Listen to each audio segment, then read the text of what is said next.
सुप्रभात। जैसा कि हम सभी जानते हैं कि 12 जनवरी स्वामी विवेकानंद जी के जन्मोत्सव और राष्ट्रीय युवा दिवस के रूप में मनाया जाता है। राष्ट्रीय युवा दिवस स्वामी विवेकानंद जी के जयंती और उनके अनमोल विचारों को याद करने और उनसे प्रेरणा लेने का भी अवसर है। गाइस, इसे देख के ना याद आ रहा है मेरा यूट्यूब का जर्नी।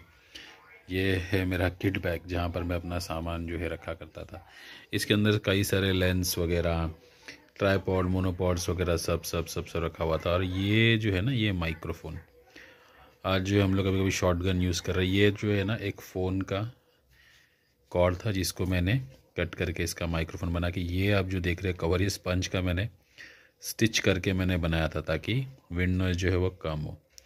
आज जो है हम शॉटगन माइक यूज़ कर रहे हैं, लेवलियर माइक यूज़ कर रहे हैं। बट एक टाइम था इनिशियल स्टेज में जब हम इन्वेस्टमेंट नहीं कर पाते थे तो इस किस्म का चीज़ हम यूज़ करते थे। तो फिलहाल कुछ चीज़ जो है मैं करने जा रहा था, जैसे कि कैमरा में जो है मैं ये अटका रहा था, प्लस मेरे हेलमेट का भी जो है मैंने, ये देखो यहाँ पर जो है हेलमेट मैंने कॉर्ड जो है परमानेंटली फिक्स किया है। तो ये सब काम मैं कर रहा था बैठकर। सो गाइस, अभी मैं जा रहा हूँ गब्बू के घर पे, क्योंकि उसका जो है विवेकानंद का जो कल जन्मदिन है उसके लिए उसको एक शूट करना है, क्योंकि वो उसे अपलोड करना है उसके स्कूल में। तो मैं जा रहा हूँ उसके घर पे, जाके जो है मैं उसे हेल्प करूँगा वीडियो शूट करने का। शूट वूट करके उसे वीडियो बना के हम दे देते हैं। तो फिलहाल चलते हैं गब्बू के घर पे, वहाँ पर जाके शूट कंप्लीट अपना कर लेते हैं। 3 hours later. तो फिलहाल शूटिंग जो है काफ़ी हमारा अच्छा रहा। अभी मैं उसको थोड़ा सा एडिट वगैरह करूँगा, करके अपलोड करूँगा।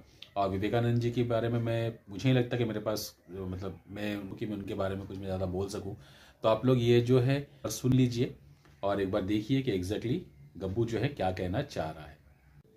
सुप्रभात। जैसा कि हम सभी जानते हैं कि 12 जनवरी स्वामी विवेकानंद जी के जन्मोत्सव और राष्ट्रीय युवा दिवस के रूप में मनाया जाता है। राष्ट्रीय युवा दिवस स्वामी विवेकानंद जी के जयंती और उनके अनमोल विचारों को याद करने और उनसे प्रेरणा लेने का भी अवसर है।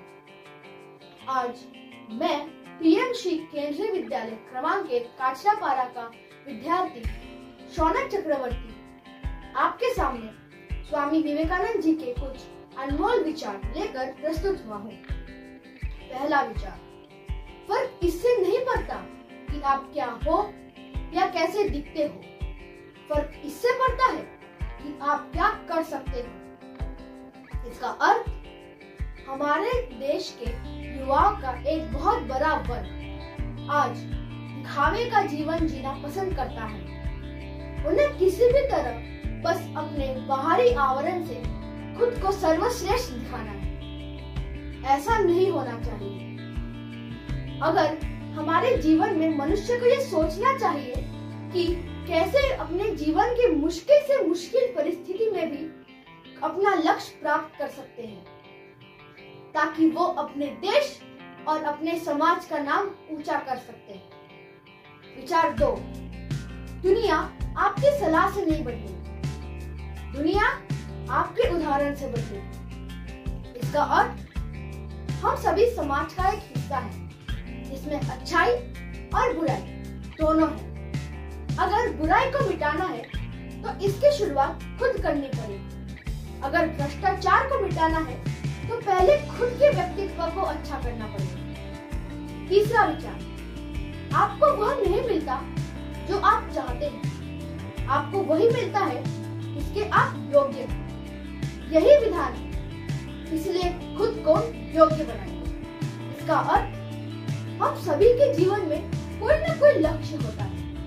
हमें उस लक्ष्य को प्राप्त करने के लिए दिन रात मेहनत करनी चाहिए, क्योंकि हमें वही हासिल होगा जिसके हम लायक हैं। उठो, जागो और तब तक नहीं रुको जब तक तुम अपना लक्ष्य प्राप्त नहीं कर लेते। इसके ऊपर भी एक छोटी सी कहानी है। स्वामी विवेकानंद जी अपने आश्रम में विश्राम कर रहे होते हैं, तभी एक आदमी आता है और बोलता है कि मुझे स्वामी जी से मिलना है, बहुत जरूरी बात है, मुझे उनसे पूछना है। जब स्वामी जी उठते हैं तो वो व्यक्ति उनसे पूछता है, स्वामी जी मुझे बता दीजिए कि मैं कैसे अपने जीवन में अपना लक्ष्य प्राप्त कर सकता हूँ। मैं कुछ कर ही नहीं पा रहा हूँ। तो स्वामी जी बोलते हैं, एक काम करो, ये मेरा पालतू कुत्ता है, इसे घुमा के लेके आओ। तो व्यक्ति जाता है और कुछ देर बाद वो व्यक्ति वापस आ जाता है इस कुत्ते को घुमा के।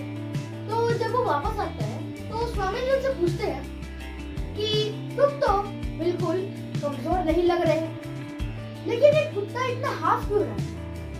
तो वो व्यक्ति बोलता है कि देखिए, मैं तो सीधा अपने रास्ते में गया और फिर कुछ देर बाद वापस आ गया, लेकिन ये जो कुत्ता है ये कुछ भी देखकर उसके तरफ भागता, कभी इधर भाग रहा था, कभी उधर भाग रहा था, कभी उधर भाग रहा था, और उसके भागने की वजह से वो हाफ गया। तो स्वामी जी ने कहा, तुम्हारी जिंदगी के साथ भी यही हो रहा है। तुम अपने लक्ष्य को देख रहे हो, मगर तुम बहुत जल्दी भटक जा रहे हो। तुम बहुत ही आसानी से भटक जा रहे हो। कोई तुम बातों में फंस जा रहे हो। कभी तुम सुनते हो कि इस आदमी ने इस जगह पे अपना नाम कमा लिया है, तो तुम सोचते हो वहां पे चले जाओ और तुम भटक जाते हो। जब तुम वहां पे जाते हो तो तुम समझ पाते हो कि वहां पे तो तुम्हारा कोई काम ही नहीं है, और जहाँ पे तुमको असली में जाना था वहां पे तुमको जाने में देरी हो गई। इसी तरह हमें अपनी जिंदगी में भी अपने लक्ष्य से नहीं हटना चाहिए। हमें अपने लक्ष्य पे ही जाना चाहिए और इधर उधर नहीं भटकना चाहिए। धन्यवाद। सो बस एज पर मैंने देखा है ना, जब आप ओपन कैमरा ऐप यूज़ करते हो तो कैमरा क्लियरिटी जो है उतना क्लियर नहीं दिखता है, बट आप जब भी नॉर्मल कैमरा, जब सैमसंग का जो कैमरा आप यूज़ करना तब क्लियरिटी काफ़ी ज़्यादा दिखता है। मुझे नहीं पता कि एग्जैक्टली क्या रीज़न है। माइट भी हो सकता है कि बाय डिफ़ॉल्ट कैमरा जो एप्लीकेशन होता है हमारे फ़ोन में वो काफ़ी अच्छा परफॉर्म करता है एज़ कम्पेयर टू जो हम इंस्टॉल करते हैं एप्लीकेशन प्ले स्टोर से। तो माइट भी शायद ये रीज़न होगा। मैं भी जो है अभी रिकॉर्ड कर रहा हूँ, ये जो कर रहा हूँ मैं अपने फ़ोन के डिफ़ॉल्ट कैमरा से। माइक्रोफोन जो है मेरा इसमें लगा हुआ है और देखते हैं कि रिकॉर्डिंग कैसे आ रहा है।